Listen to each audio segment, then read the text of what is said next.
Hello, everyone, and welcome back to Mr. Prosper channel, where we talk about prosperity life hacks. I'm Isabella. And hello from me, Dave. It's so good to be back here with you all. How are you doing today, Isabella? I'm doing great, Dave. I'm feeling really relaxed today, actually. It's been a good week. How about you? I'm doing very well, thank you.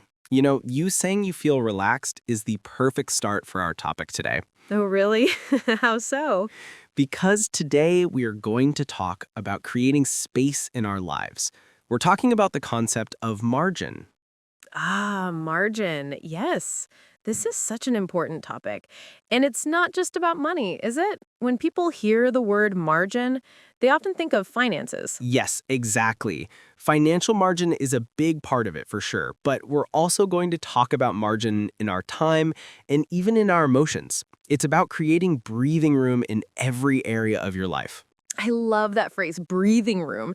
It perfectly describes the feeling.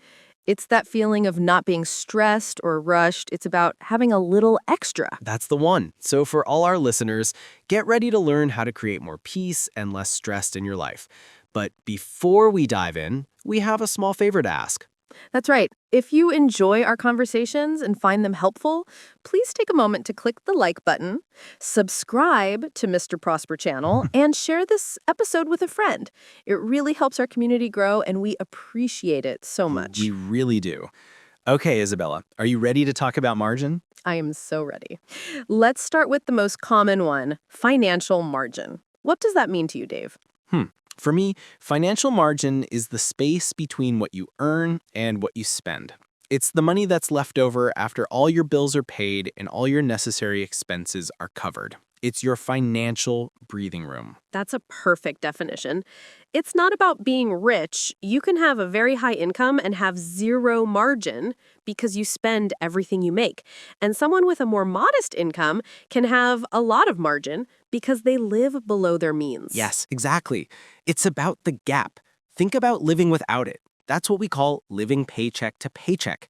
It's an incredibly stressful way to live. A small emergency, like a flat tire or a broken appliance, can become a huge crisis. Oh, absolutely. I've been there before, years ago. You're constantly worried. You're always counting the days until your next paycheck. It's exhausting. There is no peace of mind. It really is. And the goal of creating financial margin is to move away from that stress. It's to build a buffer, a cushion that protects you from life's little surprises. That's great. So how does someone start? If a listener is thinking, I have no margin right now, I have nothing left at the end of the month, what's a simple first step? That's a fantastic question.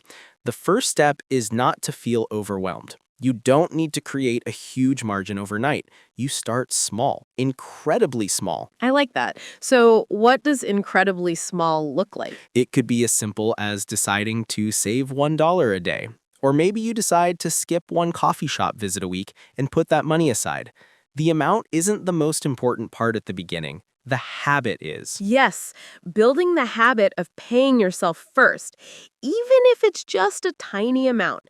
It's a mental shift. You are telling yourself, I am going to create space. I'm in control. Exactly. And once you have a little bit saved, say $20 or $50, you already have a tiny margin. That's $50 you didn't have before for a small emergency. It's a victory. That's a great point. You have to celebrate those small wins. It motivates you to keep going. Maybe next month you can save $60, and it slowly grows. It does. I like to think of it like packing a suitcase for a trip. If you fill your suitcase to 100% capacity, you can't even close it properly. You have to sit on it. That's a perfect analogy. I have definitely been that person sitting on my suitcase. Me too. But if you only pack it to 80% or 90% full, you have space, you have margin. You can add something new if you want to. You have flexibility. Your finances should be like that well-packed suitcase. Cool. So the goal is to create that 10% or 20% of space in your budget. The money that doesn't have a job yet, it's just there to give you options and security. Yes, and that security is a huge part of prosperity. Prosperity isn't just about having lots of things, it's about having peace of mind, and financial margin is a direct path to financial peace of mind. I couldn't agree more. So the key takeaway for financial margin is start small, build the habit, and celebrate your progress. You are creating a buffer between you and life's unexpected events. Perfect summary. Now, this idea of a buffer is so important, and it leads us right into our next area, margin in our time. Ah, yes, time margin. This one might be even harder for people in our busy modern world. I think you're right. We live in a culture that celebrates being busy. If you ask someone how they are, they often say, "Oh, so busy," as if it's a good thing. It's like a badge of honor, but being busy is not the same as being productive. And being constantly busy usually means you have no time margin. So let's define it. What is time margin? For me, it's the empty space in your calendar. It's the time between meetings, between tasks, between your commitments. It's unscheduled time. Yes, it's the time you have to just be, to think, to rest, to handle something unexpected without your whole day falling apart. Let's use an example. Many people schedule their days back to back. A meeting from 9 to 10, another meeting from 10 to 11, a phone call at 11. There is zero margin. And what happens if that first meeting goes 5 minutes late? The whole day is ruined. You are late for the second meeting, which makes you stressed. You feel rushed during that meeting because you know you have a call at 11. You have no time to grab a glass of water or just take a deep breath. It's a chain reaction of stress. That sounds very familiar. So what's the alternative? How do you build time margin into a day like that? It's simple, but it feels strange at first. You schedule the margin. Instead of a 9 to 10 meeting, you schedule a 9 to 9:45 meeting. Now you have a 15-minute buffer before your 10 o'clock meeting. Wow, 15 minutes? In that time, you can get that glass of water, stretch your legs, review your notes for the next meeting, or just look out the window for a minute.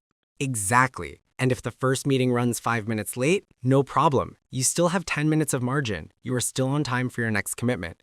You arrive calm and prepared, not stressed and flustered. That's a powerful and practical tip. Schedule shorter meetings.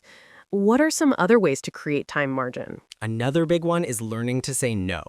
That's a hard one for many people.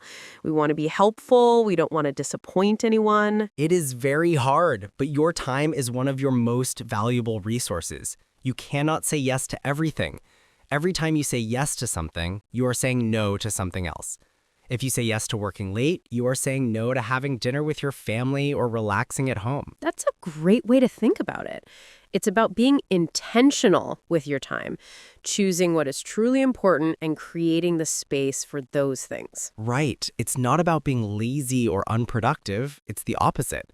When you have time margin, the time you do spend working is often more focused and creative. You aren't burned out. I've found that my best ideas often come when I'm not actively working, when I'm on a walk or just sitting quietly. If my schedule is full every single minute, I don't have space for creativity to happen. Ah, that is such a key point. We need empty space for our minds to wander and make new connections. Boredom can actually be a good thing. If you are never bored, you are never giving your brain a chance to rest and be creative. So just like with financial margin, time margin gives you flexibility and reduces stress. It lets you handle unexpected things like a friend calling who needs to talk or your child getting sick at school without it causing a major crisis. Let me give you another analogy for this one. Imagine two roads. One road is a parking lot, total gridlock traffic. Every car is bumper to bumper. That's a life with no time margin. I can feel the stress just thinking about that. Right? Now imagine beautiful open highway with very few cars. You can drive at a comfortable speed. You can change lanes easily. You can enjoy the journey. That's a life with time margin. I want to be on the open highway. I love that. So practical tips for time margin are schedule shorter appointments, Leave empty blocks in your calendar and practice saying no to things that aren't a priority. You got it. And you'll find that creating time margin has a huge impact on our final area, which is emotional margin. This might be the most important one of all. It feels like the foundation for everything else. What is emotional margin, Dave? Emotional margin is your capacity to handle life's difficulties. It's your internal emotional reserve. It's the energy you have to deal with stress, disappointment, frustration, and challenges without falling apart. So it's like an emotional savings account. When something bad happens, you have to make a withdrawal. If your account is empty, you have a problem. That's a perfect way to put it. And what happens when your emotional account is empty? When you have zero emotional margin? I think we've all been there. Small problems feel like giant disasters. Someone cutting you off in traffic can make you incredibly angry. A simple question from your partner or child can make you feel irritated and overwhelmed. Yes, you overreact, you have no patience, you feel like you're constantly on the edge of tears or an outburst of anger. Your resilience is gone. That's a really tough place to be. It affects your relationships, your work, your health. So, how do we make deposits into our emotional savings account? How do we build emotional margin? Well, this is where the other two margins really help. When you aren't constantly stressed about money, that's a huge deposit into your emotional account. When you aren't constantly rushed and frantic with your time, that's another huge deposit. So they are all connected. That makes so much sense. Having financial margin and time margin automatically helps you build emotional margin. It's a positive cycle. They feed each other. But there are also specific things we can do to build our emotional reserves directly. And they are often the first things we stop doing when we get busy. Cough. Excuse me. That's so true. What are some of those things? The big one is sleep. Getting enough quality sleep is probably the single most important thing you can do for your emotional well-being. When you are sleep deprived, your emotional margin is practically zero. Yes, I know that if I have a bad night's sleep, I am much less patient and much more emotional the next day. Everything feels harder. Everything. Other things include moving your body. Exercise is a powerful way to process stress. Spending time in nature, even just for a few minutes. Eating healthy food. These are the basics of self. And I think it's important to say that self-care is not selfish. It's necessary. You often hear that phrase, you can't pour from an empty cup. Building your emotional margin is about filling your own cup so that you have something to give to others. Yes, 1,000 times yes. It's also about having hobbies and activities that you do just for fun, things that energize you and bring you joy. It could be reading, gardening, playing music, meeting with friends. Having strong social connections is a huge one. Talking to a good friend when you're feeling stressed can be an instant deposit into your emotional account. You feel supported and understood. Absolutely. Connection is so important. So building emotional margin is about taking care of your fundamental needs: sleep, nutrition, movement. And it's also about intentionally making time for joy, connection, and rest. It really brings everything together. To live a prosperous life, a life of well-being, you need that breathing room. You need space. You need margin in your finances, so a flat tire is just an inconvenience, not a disaster. Exactly. And you need margin in your time so you can move through your day with a sense of calm and purpose, not frantic chaos. And you need margin in your emotions, so you have the resilience and strength to handle the challenges that life will inevitably send your way. It all works together. When you have margin, you have freedom. You have choices. When you have no margin, you are trapped. You are just reacting to one crisis after another. Wow, this has been such a powerful conversation, Dave. It's making me think about all the small ways I can create a little more margin in my own life this week. Me too. And I hope it's doing the same for everyone listening. The main idea is to be intentional. Margin doesn't usually happen by accident. You have to create it. You have to decide that you want to live with more breathing room. And remember to start small. Don't try to completely change your budget, your schedule, and your habits all in one day. That would be overwhelming. Just pick one small thing. That's great advice. Maybe this week you just focus on creating a 10-minute margin between two of your appointments. That's it, and see how it feels.